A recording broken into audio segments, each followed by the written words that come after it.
안녕하십니까, 박민수 쌤사입니다. 오늘은 사회행위 취소 소송 관련된 증여세에 대한 내용을 좀 설명드리려고 합니다. 이 내용은 권익위에서 시정하라고 의견을 냈고요.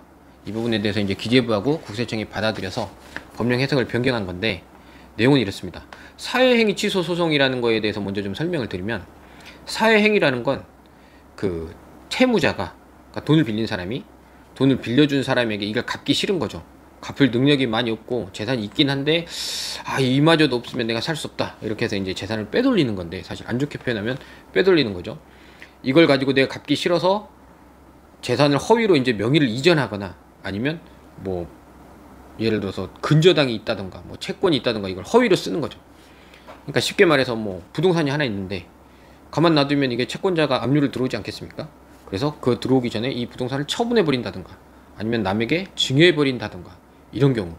그리고 또 한 가지는 이 부동산에 이제 보면 근저당 뭐 이런 것들을 설정을 해 놓으면 이거 완전히 들어와서 한다고 하더라도 1순위로 먼저 잡은 사람이 우선순위가 됐기 때문에 여기에다가 가짜로 가공으로 채무를 설정해 놓는 거죠. 근저당에다가 빚이 뭐 5억짜리 집인데 5억의 빚이 있다는 표시를 해 놓는다든가, 이렇게 되면 이게 이제 사회행위 취소 소송 거리가 되는 거고요. 사회성 초송을 당하게 되면 이제 재판을 통해서 결과가 나오는데, 이게 허위다 그러면 그 근저당 이런 게 없어지는 거고, 만약에 증여를 했다 그러면 다시 돌아오는 겁니다. 그래서 채권자의 권리를 인정을 해주는 건데, 이제 세금 문제가 뭐가 엮이냐면, 세금을 내기 싫어서 이거를 증여해 버렸어요. 그럼 이제 내 재산이 아닌 거니까 채권자들이 잡으려고 해도 잡지를 못하는 거죠. 그래서 이제 채권자들이 저 증여 행위는 사행이다 해서 이제 소송을 내 가지고 이기게 되면 이 증여 행위가 무효가 됩니다. 그래서 다시 반환되죠, 본인에게. 그러면 이제 세금 문제가 뭐가 있냐? 그러면 증여를 했을 때 증여세라는 게 발생하잖아요. 근데 사회행위 취소를 했다 보니까 증여가 무효가 돼서 다시 돌아왔어요. 그러면 이 증여 행위는 없었던 게 되는 거거든요. 그러면 증여세에 낼 의무도 없지 않냐, 이 문제가 생기는 겁니다. 그래서 지금까지 계속 기재부 국세청 의견은 증여세는 내라였어요. 뭐 당연하지 않겠습니까? 거기는 이제 세금을 걷는 거니까 사회행위고 뭐고 간에 증여세에 대해서는 내라, 이 입장이었고요.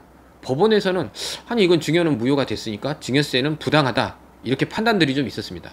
근데 이게 이제 국민권익위에 올라가서 봤더니 증여 행위가 없었는데 증여세를 내는 건 너무하지 않냐, 이렇게 해서 증여세는 없는 것으로 법령 해석을 바꿔라, 이렇게 기재부 국세청에 권고사항을 냈고요.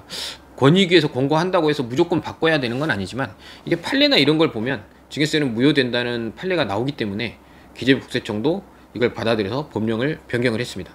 그래서 핵심은 사회행위를 하시라는 게 아니고, 사회행위로 인해서 증여된 게 되돌려졌을 때, 이제 그 다음에는 채권자들한테 이제 추심이 되지 않겠습니까? 이런 경우에 당연히 이건 추심되는 건 당연하지만, 이 행위로 인한 증여세만큼은 되돌려 받을 수 있는 권리가 있다, 요걸 좀 알려드리는 거고요.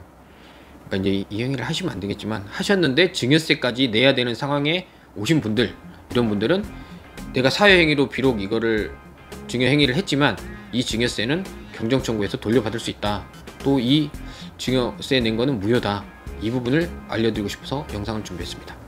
다음번에 또 좋은 내용으로 찾아뵙도록 하겠습니다. 감사합니다.